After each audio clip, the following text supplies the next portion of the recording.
Bismillahirrahmanirrahim.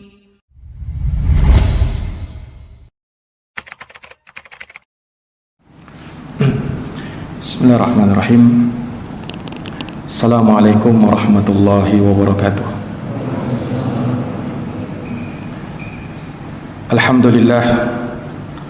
Alhamdulillahi nahmaduhu wa nasta'inuhu wa nastaghfiruh. Wa na'udzu billahi min shururi anfusina wa min sayyiati a'malina.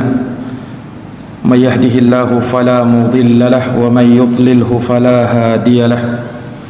Asyhadu an la ilaha illallah wahdahu la syarika lah wa asyhadu anna Muhammadan abduhu wa rasuluh sallallahu alaihi wa ala alihi wa sahbihi wa man tabi'ahum bi ihsanin ila yaumiddin wa sallama tasliman katsira, amma ba'd.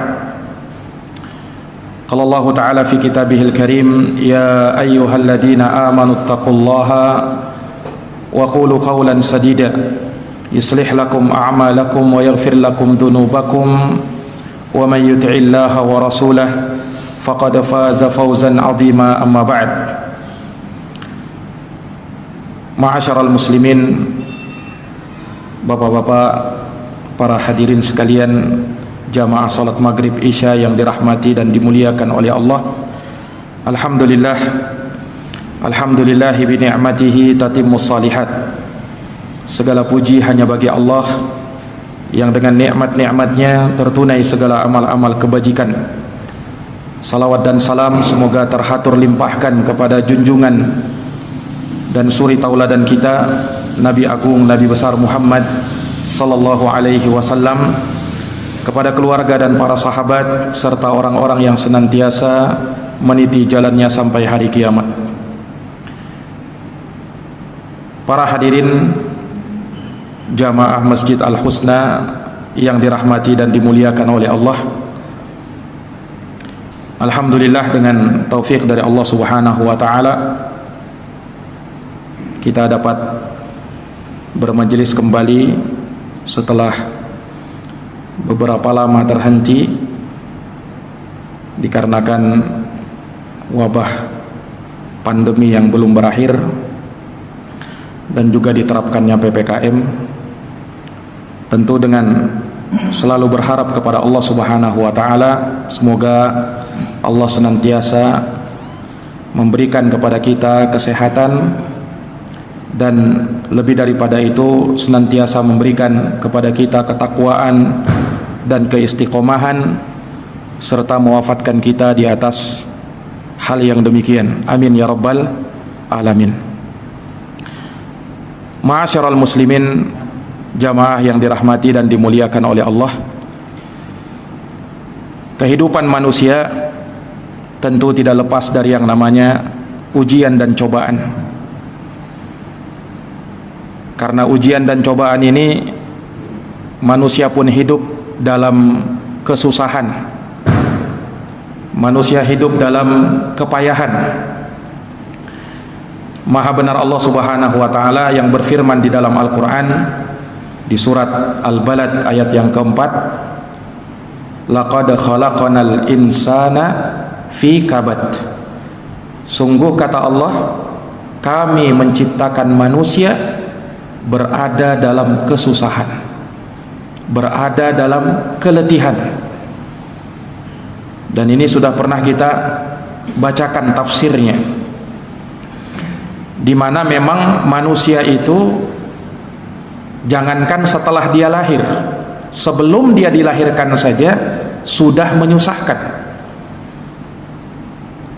Makanya Allah Subhanahu wa taala berfirman, hamalathu ummuhu kurha wa wada'athu kurha. Ibunya mengandungnya dalam keadaan susah dan melahirkannya pun dalam keadaan susah. Jadi manusia ini memang seperti itu kehidupannya.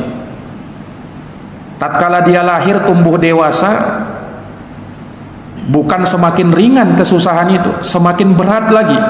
Ujian dan cobaan akan datang. Dan semua itu adalah ketetapan dari Allah Subhanahu wa taala. Kapan kita baru beristirahat dari keletihan, kepayahan dan kesusahan ini? Imam Ahmad pernah ditanya, wahai Imam, sampai kapan manusia ini terus-menerus mendapati ujian dan cobaan? Sampai kapan berakhir keletihan dan kepayahan mereka itu? Kata Imam Ahmad, sampai manusia itu dapat meletakkan kaki kanannya di dalam surga. Nah, kalau sudah itu sudah berakhir yang namanya keletihan dan kepayahan. Tapi sebelum itu, maka pasti akan ada ujian dan cobaan itu. Dan beruntunglah orang-orang yang sabar, yang menghadapi ujian dan cobaan dengan kesabaran, yang mereka disebutkan oleh Allah Subhanahu wa taala di dalam Al-Qur'an, walanabluwannakum bisyai'in minal khaufi wal ju' wa naqasin minal amwali wal anfusi wath thamarat wa basyiris sabirin. Sungguh kata Allah, kami akan memberikan bala kepada manusia, ujian dan cobaan beraneka ragam. Kadang berupa kekhawatiran, ketakutan, rasa lapar, kekurangan harta, jiwa, buah-buahan. Wa basyiris sabirin. Sungguh amat beruntung mereka yang mau bersabar tatkala ujian dan cobaan itu datang. Allah selalu menguji manusia. Allah selalu menimpakan bala kepada manusia.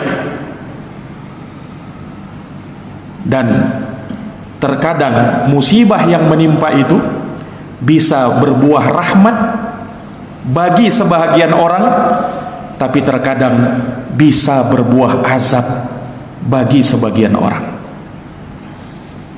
Kalau mungkin kita boleh permisalkan, Mbak, ada dua orang, anggaplah si A dan si B. Dua orang ini sama-sama mengalami kecelakaan, mungkin di tempat yang berbeda. Sama-sama kecelakaan, sama-sama parah, sama-sama masuk rumah sakit. Tapi ternyata antara si A dan si B ini berbeda. Si A mendapatkan kecelakaan, tapi dari kecelakaan yang dia dapatkan berbuah rahmat. Sementara si B tidak seperti itu. Lah, apa yang mempengaruhi hal tersebut? Yang mempengaruhinya ada dua keadaan. Yang pertama, orangnya sendiri, dan yang kedua, sikapnya tatkala menghadapi musibah. Nah, ternyata si A ini, dia tatkala dapat musibah itu kecelakaan, dia orang yang beriman, orang yang taat. Dia kecelakaan pada saat dia mau menuju ke masjid, mau sholat, mau ikut majelis taklim. Terjadi kecelakaan. Dan pada saat itu luar biasa, dia pun bersabar, dia pun banyak berzikir kepada Allah Subhanahu wa taala, mengharapkan pahala di sisi Allah, tidak terlalu banyak mengeluh. Nah, ini si A ini. Sementara si B ketika kecelakaan, dia habis pulang dari diskotik, terjadi kecelakaan. Pada saat terjadi kecelakaan, dia masih sempat mengumpat, masuk rumah sakit. Kalimat-kalimat kotor yang dia keluarkan, menuduh sana, menuduh sini, dia kambing hitamkan sebagiannya orang. Dia tidak banyak bersabar, banyak mengeluh. Lihat, sama-sama kecelakaan, sama-sama parah, sama-sama masuk rumah sakit, tapi yang satu dapat pahala, yang satu dapat dosa. Apa yang mempengaruhi? Pertama, orangnya berbeda. Yang kedua, sikapnya tatkala dapat musibah berbeda. Maka ini jamaah sekalian yang dirahmati dan dimuliakan oleh Allah. Sama keadaan yang kita sekarang hadapi sekarang ini, adanya wabah penyakit ini. Apakah itu ujian membawa rahmat atau cobaan yang membawa azab? Tergantung, Pak. Tergantung siapanya? Tergantung orangnya, dan tergantung bagaimana sikap dia tatkala menghadapi ujian dan cobaan ini. Ini yang menjadi faktor jamaah sekalian yang dirahmati dan dimuliakan oleh Allah. Maka daripada itu Nabi SAW pernah bersabda dalam hadis yang diriwayatkan oleh Imam Al-Bukhari, Sayyidah Aisyah radhiyallahu anha pernah bertanya kepada Nabi sallallahu alaihi wasallam anit taun, tentang penyakit taun. Taun ini salah satu wabah, penyakit yang menyebar. Nah, bagaimana ini ya Rasulullah? Apa jawabnya Rasulullah? Ini dalam hadis sahih riwayat Imam Bukhari, Pak. Rasulullah mengatakan annahu adzabun yab'atsuhu Allahu 'ala man yasha'u wa annallaha ja'alahu rahmatan lil mu'minin. Sesungguhnya kata Nabi sallallahu alaihi wasallam, itu wabah akan menjadi azab yang Allah kirimkan kepada siapa yang Allah kehendaki, dan Allah jadikan itu rahmat bagi orang-orang yang beriman. Ini jamaah sekalian yang dirahmati dan dimuliakan oleh Allah. Nah, wabahnya boleh sama, virusnya boleh sama, parahnya mungkin sama, tapi karena orangnya berbeda, yang satu beriman, yang satu tidak, yang satu ahli ibadah, yang satu ahli maksiat, maka hasilnya pun berbeda. Makanya Rasulullah Sallallahu Alaihi Wasallam menjelaskan bagaimana sikap yang benar tatkala kita berada di masa-masa sulit seperti ini.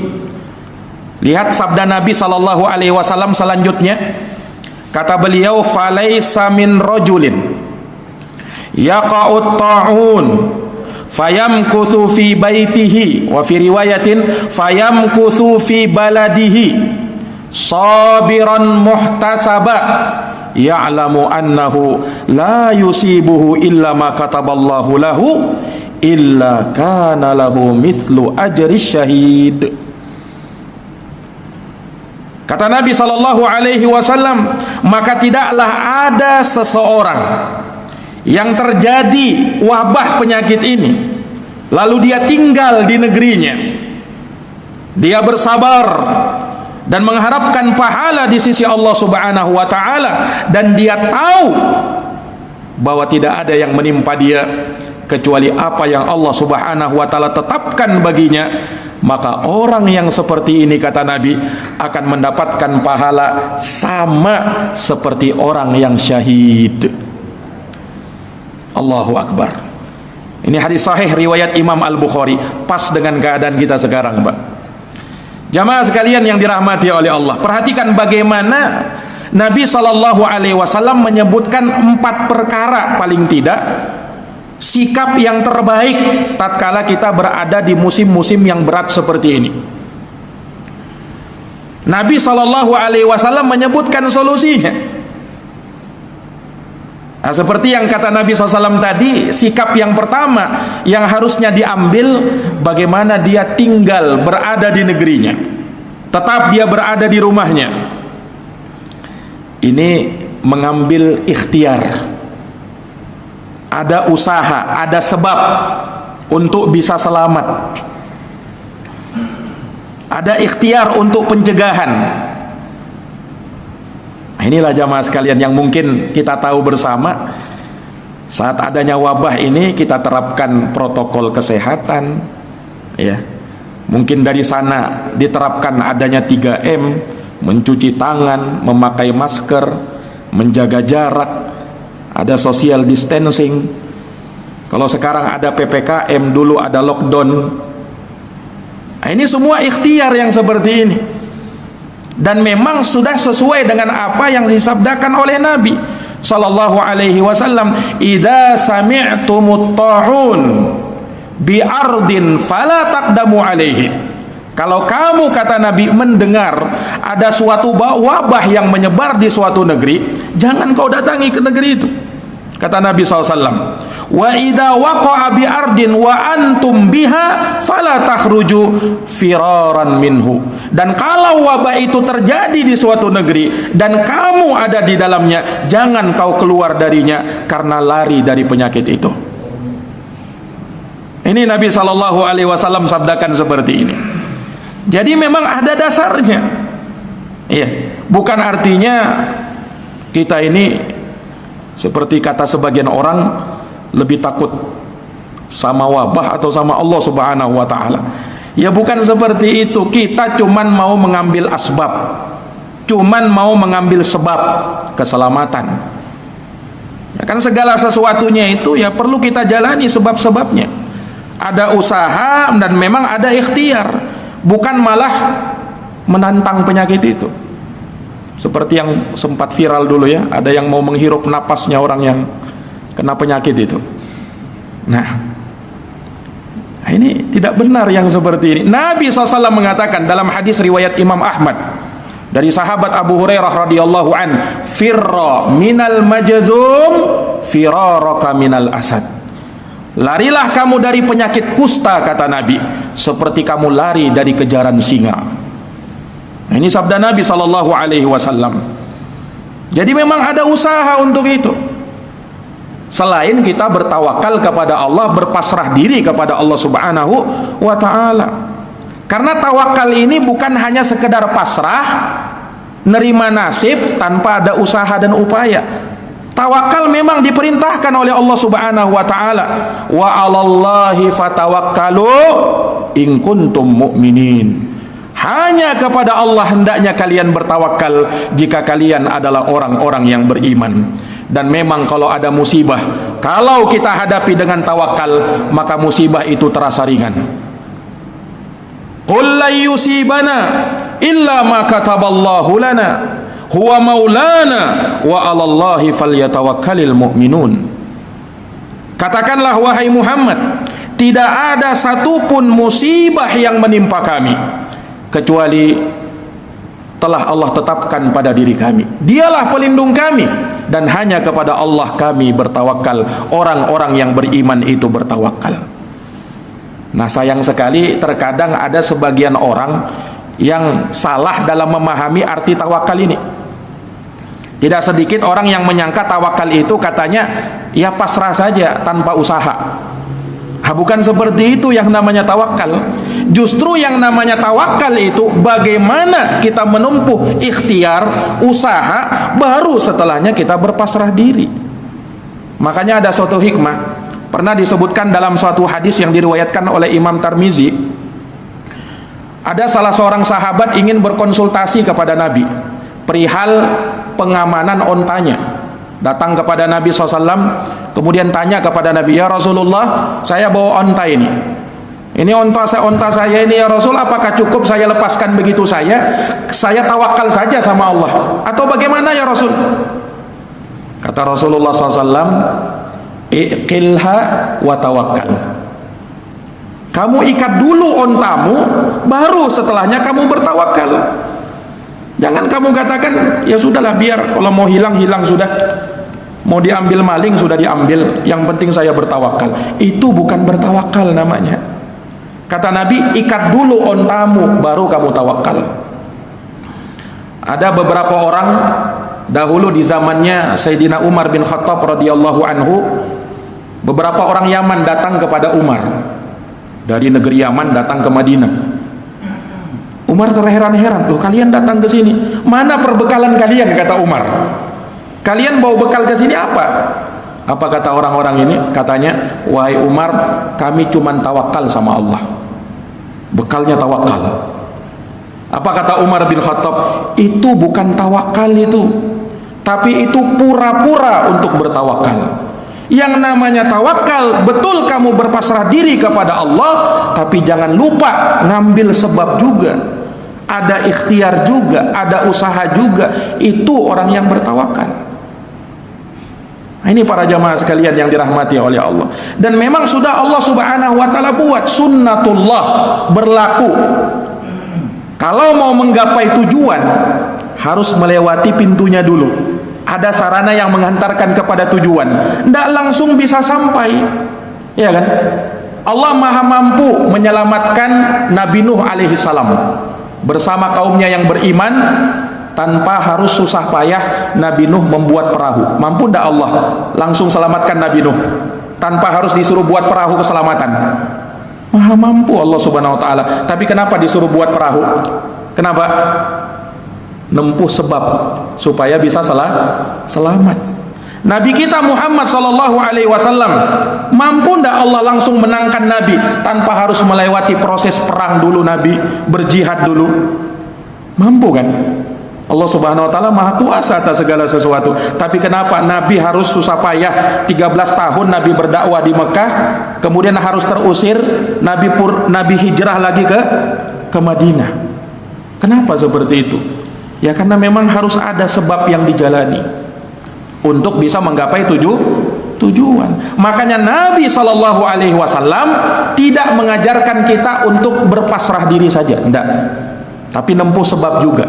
Sama orang yang sakit misalnya, bagaimana caranya tawakal orang yang sakit? Ya dia berpasrah diri kepada Allah, tapi jangan dia bilang, oh sudahlah, kalau memang waktunya mati juga, nah biarlah saya tidak usah berobat. Ya tidak seperti itu yang namanya tawakal. Nabi memerintahkan, tadawau ya ibadallah wala tatadawau biharam. Berobatlah kalian wahai hamba-hamba Allah, tapi jangan berobat dengan yang haram. Jadi ada sebabnya juga yang ditempuh. Ini para jamaah sekalian yang dirahmati dan dimuliakan oleh Allah. Namun yang perlu diingat, sebab cuman sarana, usaha ikhtiar cuman sarana yang bisa menggapaikan kepada tujuan, bukan yang mencapaikan kepada tujuan. Sama orang yang berobat, ketika dia sembuh, jangan sampai salah menyangka, ini obat saya ini yang menyembuhkan saya ini, kalau tidak ada obat mati saya ini sudah. Jangan berpikir begitu, karena yang menyembuhkan Allah, obat cuman sebab. Betapa banyak orang yang minum obat tidak sembuh-sembuh juga, ya kan? Karena yang menyembuhkan Allah. Nabi Ibrahim mengatakan, wa idza maridtu fahuwa yashfin. Apabila aku sakit, maka Allah yang menyembuhkan aku. Dan Nabi SAW bersabda, likulli da'in dawa. Setiap penyakit pasti ada obatnya, kata Nabi. Ini Nabi yang bilang, Pak, setiap penyakit pasti ada obatnya. Fa idza asabat dawa'ud da bara'a biidznillah. Kalau suatu penyakit diobati dengan obat yang tepat, maka sembuh, tapi dengan izin dari Allah Subhanahu wa ta'ala. Ini para jamaah sekalian yang dirahmati dan dimuliakan oleh Allah Subhanahu wa ta'ala. Jadi ya, ikhtiar itu dari usaha dan upaya kita. Nah, untuk bisa menyelamatkan diri kita dari ya berbagai macam mara bahaya yang menimpa. Ini usaha semuanya. Ustadz, saya ini sudah menempuh segala usaha. Saya makan ini, minum itu, menguatkan imun, tapi tetap kena juga, Ustaz. Ini pembahasannya lain lagi. Kita lihat cara yang kedua, apa? Beriman dengan takdir Allah Subhanahu wa ta'ala. Jadi walaupun usaha sudah kita upayakan, sudah kita maksimalkan, tapi masih kena takdir Allah Subhanahu wa ta'ala. Nah itu, qul la yusibana illa ma kataballahu lana. Katakanlah wahai Muhammad, tidak ada musibah yang menimpa kami melainkan itu semua takdir dan ketetapan dari Allah. Ya, bagaimanapun usaha kita, semaksimal apapun upaya kita, tetapi kalau sudah takdirnya kena, ya kena. Ini jamaah sekalian yang dirahmati dan dimuliakan oleh Allah Subhanahu wa ta'ala. Tapi jangan lupa untuk tetap berserah diri dan berpasrah diri kepada Allah Subhanahu wa ta'ala dan menempuh sebab-sebab yang disyariatkan. Nabi mengatakan, Pak, dalam sebuah hadits yang sahih riwayat Imam Muslim, la adwa, kata Nabi, tidak ada penyakit yang menular. Dijelaskan oleh para ulama, tidak ada penyakit yang menular dengan sendirinya. Kalau dia menular, menular dengan izin dari Allah. Ini jamaah yang dirahmati dan dimuliakan oleh Allah Subhanahu wa ta'ala. Allah sudah tetapkan adanya musibah, wabah yang menyebar sekarang ini sudah Allah tuliskan di Lauhul Mahfuz. Kapan? Jauh sebelum terciptanya langit dan bumi. Innallaha kataba maqadiral khalaiq qabla an yakhluqas samawati wal ard bi khamsina alfasanah. Sesungguhnya Allah Subhanahu wa taala menetapkan takdir-takdir seluruh makhluk 50.000 tahun sebelum terciptanya langit dan bumi. 50.000 tahun sebelum terciptanya langit dan bumi. Nah, dan mudarat itu menimpa kita, tidak akan bisa menimpa kita kecuali apa yang Allah tetapkan. Bagaimanapun usaha manusia untuk memudaratkan orang, kalau Allah tidak tetapkan, tidak akan terjadi. Makanya Nabi SAW mengatakan, wa'lam annal ummata law ijtama'at ala ayyanfa'uka bi syai' lam yanfa'uka illa bi syai' qad katabahu Allahu lak wa in ijtama'u ala ayadurruka bi syai' lam yadurruka illa bi syai'in qad katabahu Allahu alaik. Seandainya manusia berkumpul ingin memberi manfaat kepadamu, tidak bisa mereka lakukan itu kecuali dengan ketetapan yang Allah takdirkan kepadamu. Dan jika mereka berkumpul untuk memudaratkan kamu, mereka tidak akan bisa melakukannya kecuali dengan ketetapan yang Allah Subhanahu wa taala telah takdirkan kepada dirimu. Ini jamaah sekalian, beriman dengan takdir Allah Subhanahu wa taala. Kemudian apa? Sikap yang benar tatkala berada di masa-masa sulit. Bersabar. Ini jamaah sekalian yang dirahmati dan dimuliakan oleh Allah. Ini kalimat sabar ini kalimat yang tentunya tidak asing di telinga kita. Dapat musibah, ya apalagi kalau bukan sabar. Dan nasihat yang sering kita dengarkan, sabar. Ini jamaah sekalian yang dirahmati dan dimuliakan oleh Allah.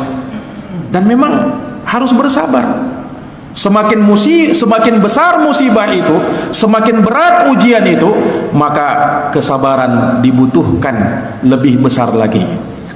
Makanya Allah berfirman, ya ayyuhalladzina amanusbiru, wahai orang-orang yang beriman, bersabarlah kalian, wasabiru, dan kuatkan kesabaran kalian itu.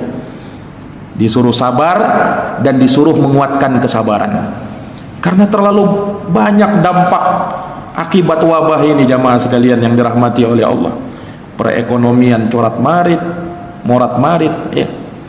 Kemiskinan merajalela, kesusahan, ya. Kita pun ya terdampak, semuanya terdampak akibat apa? Adanya wabah ini. Nah, ya apalagi kalau bukan kita bersabar. Nah, ini jamaah sekalian yang dirahmati oleh Allah. Ya walaupun bukan hal yang gampang untuk terus bersabar, apalagi kita jalani bukan ya hal yang sementara, sudah berlangsung lama ini, ya kan? Bukan hal yang gampang. Nah, kita harus berada di rumah terkadang memakai masker. Ada sebagian orang tidak merasa nyaman dengan masker ini, Pak. Ya, sesak napas rasanya. Jalan kemana-mana pakai masker. Apalagi kalau orang yang keringatan seperti saya ini, tidak tahan juga pakai masker itu, Pak. Nah, belum lagi hidung gatal gara-gara masker ini. Subhanallah.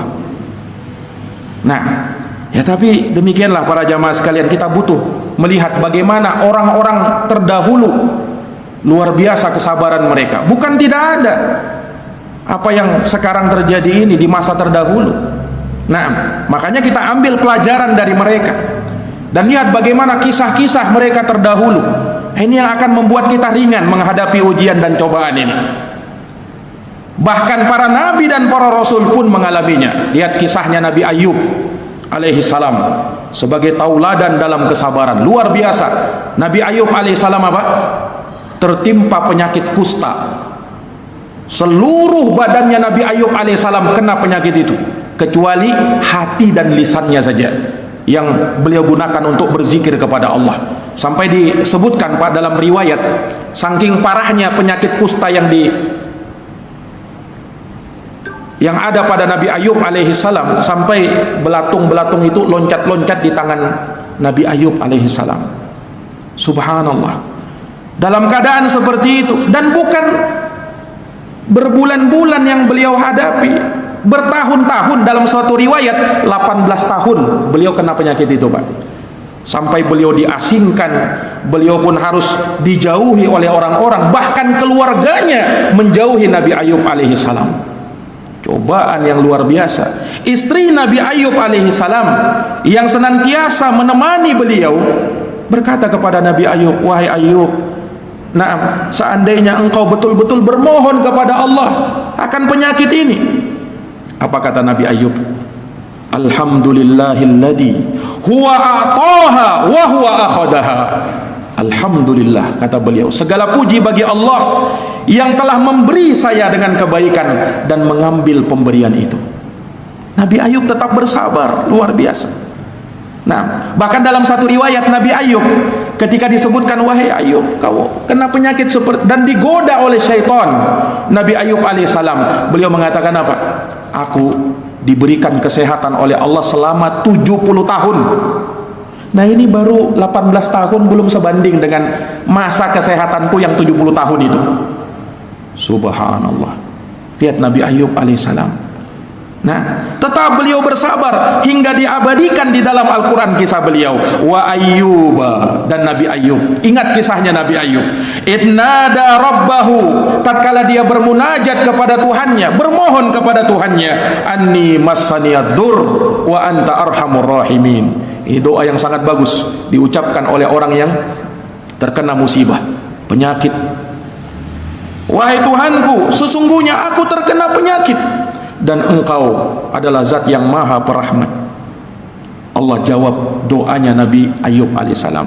"Fastajabna lahu wa fakashafna ma bihi min durrin wa atainahu ahlahu wa mithlahum ma'ahum rahmatan min indina wa dziqra lil abidin." Kata Allah Subhanahu wa taala, maka kami jawab, kami ijabahi doanya Nabi Ayub, kami angkat penyakit itu dari Nabi Ayub, lalu kami datangkan kepadanya keluarganya, dan kami lipat gandakan lagi sebagai rahmat dari kami, kata Allah, dan peringatan bagi orang-orang yang beribadah kepada Allah.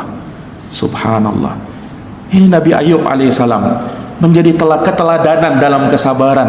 Para hadirin yang dirahmati dan dimuliakan oleh Allah. Nah, lihat para jamaah sekalian yang dirahmati dan dimuliakan oleh Allah, ketika seseorang diberikan oleh Allah Subhanahu wa taala kesabaran luar biasa. Nah, kalau kita mengenang, Pak ya, subhanallah, ini virus ini sewaktu awal-awal munculnya kita masih tenang-tenang aja, ya kan? Oh, masih jauh di Cina sana, di Wuhan lagi tempatnya. Waktu itu, ya kan? Indonesia masih 0%, belum ada yang kena.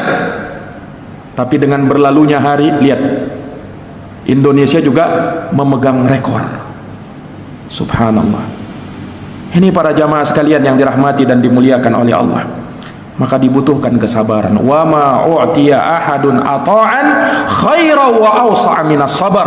Tidaklah seorang diberikan suatu pemberian yang lebih luas dan lebih baik melebihi pemberian kesabaran.